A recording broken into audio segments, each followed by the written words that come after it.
So for our final question, I figured I should bring our president into the room. Who's president? Y'all's president. Their president. The ones that the people elected. The orange one. Yes, I got a president. His name is Barack Obama, for sure.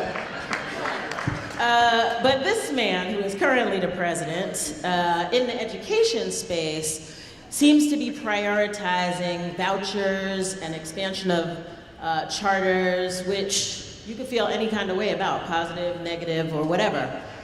The one thing that I do not see is more of us in the tradition of Marva Collins starting our own schools. There are a few intrepid pioneers out there who are doing it, and hats off to y'all who have taken it upon yourselves to just start your own schools.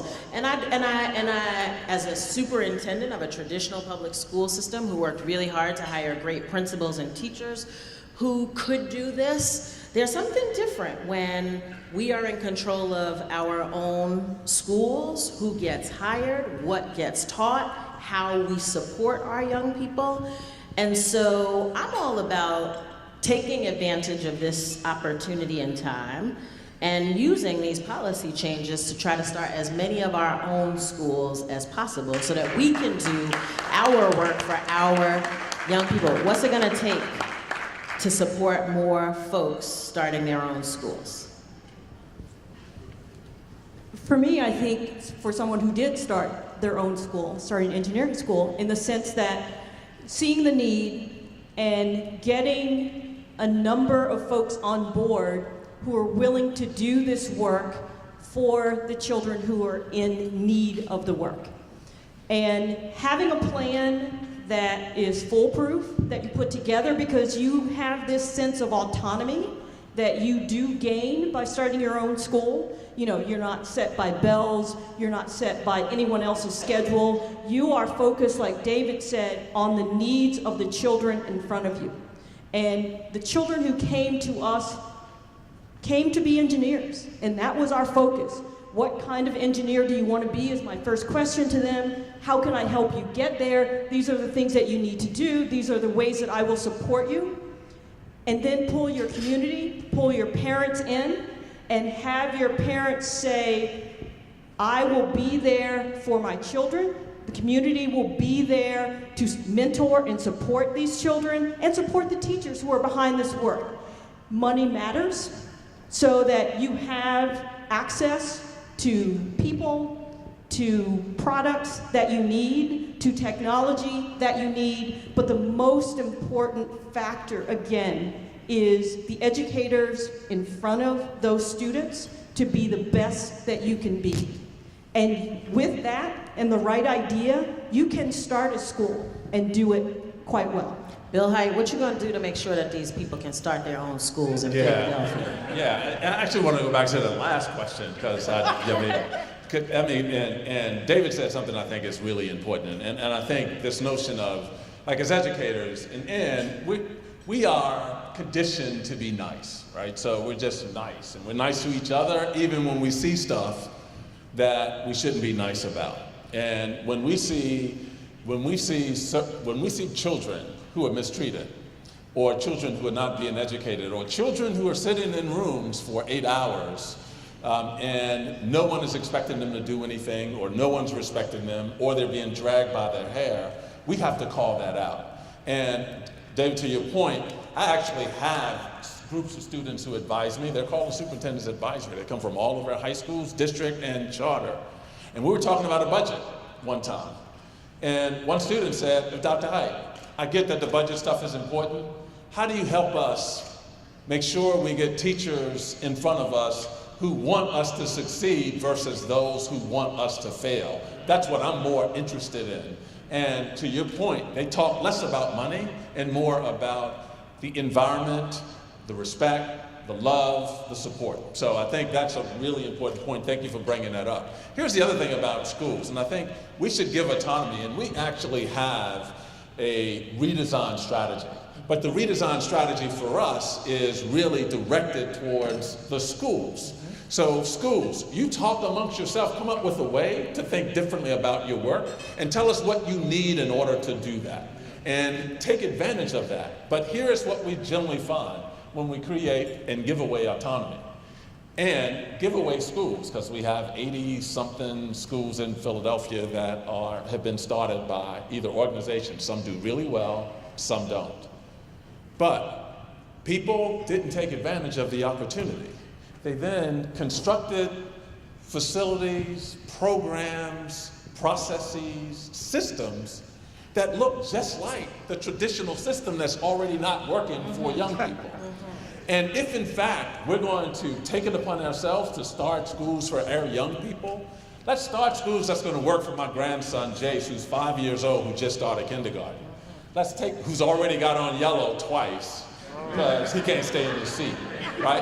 Let's create a school where he doesn't have to stay in his seat, right? That's right. That's it. Bill Hike said y'all need to be bold. Don't recreate the same problem. John King, from a policy perspective, can we seize this moment? Look, you started the question with 45, and I can't let the moment pass. Go there.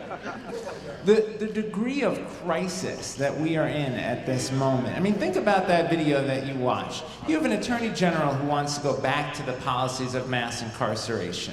You have an island of people, where my mother is from, where I started my teaching career, an island of people where folks don't have water, they don't have electricity, they don't have food. And the administration does not see their humanity. Right, you have a president who proposed a budget that eliminates federal funding for after-school programs and summer programs, that eliminates federal funding for the professional development of teachers, that cuts student aid to go to college. Right, so the environment, yes, we should be thinking about how we create school communities, whether it's by starting new schools or by taking over and changing how schools function, school communities that believe in kids and that invest in their readiness for college and careers. But we also ought to be every day, in the tradition of the civil rights movement, demanding that this country recognize the humanity of people of color. And we can't separate those things. We can't say we are educators, we do schools, and other people do whether or not our kids have health care, whether or not their families have housing, whether or not there are jobs. Other people do that. No, that's our work too, because our kids' lives are at stake in that too. And so I just can't pass up the opportunity to say to this room, we all have to be marching in the streets, we all have to be demanding change, we all have to be active politically, we gotta ask more of our governors and our legislators and our members of Congress. It is not acceptable that we have a set of policies that degrade our humanity. We have to reject that and change that if we want to save our kids' lives. Yeah. I think all that's right. I want to double down on that and then pull back for a second.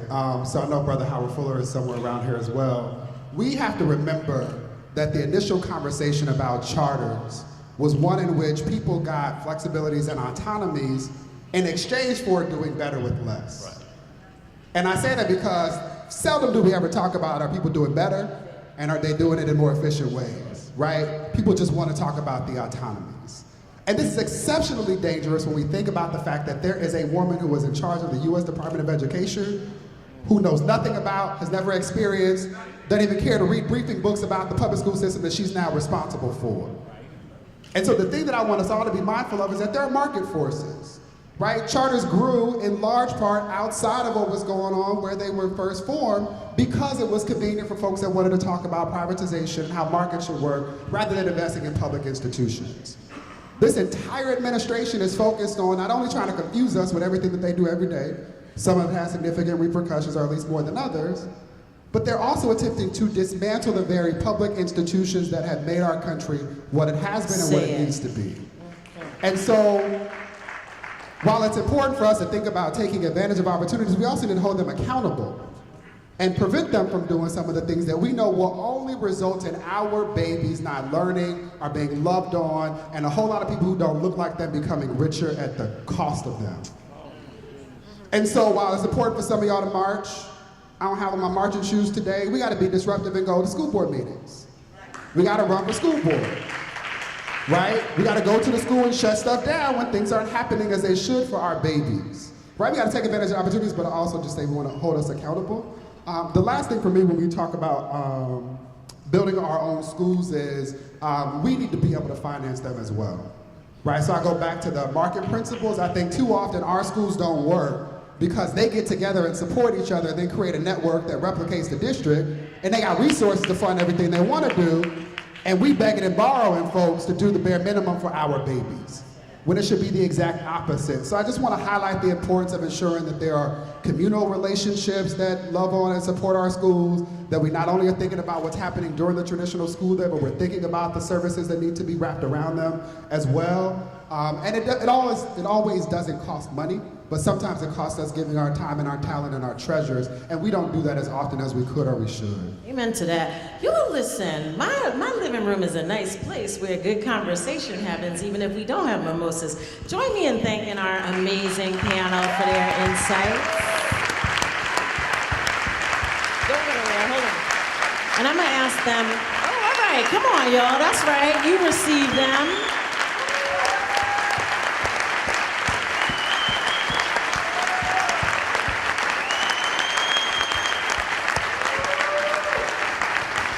If we don't appreciate our own, nobody else will appreciate us. Thank you. And I see the people hovering, but I'm gonna ask them to do one more thing for me.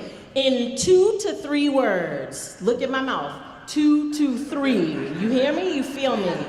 2 to 3. We can do that, right, friends? 2 to 3. In 2 to 3 words, what encouraging thought would you leave for these young people as they go out and continue to change the world for our babies?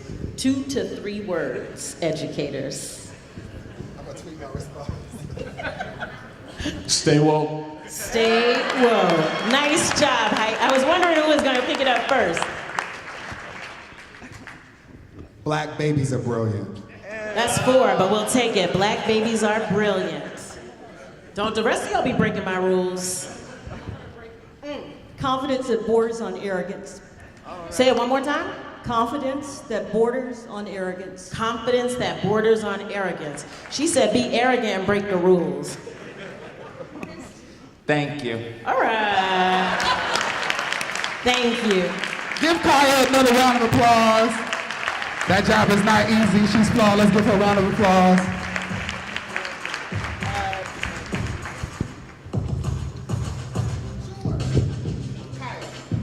Picture.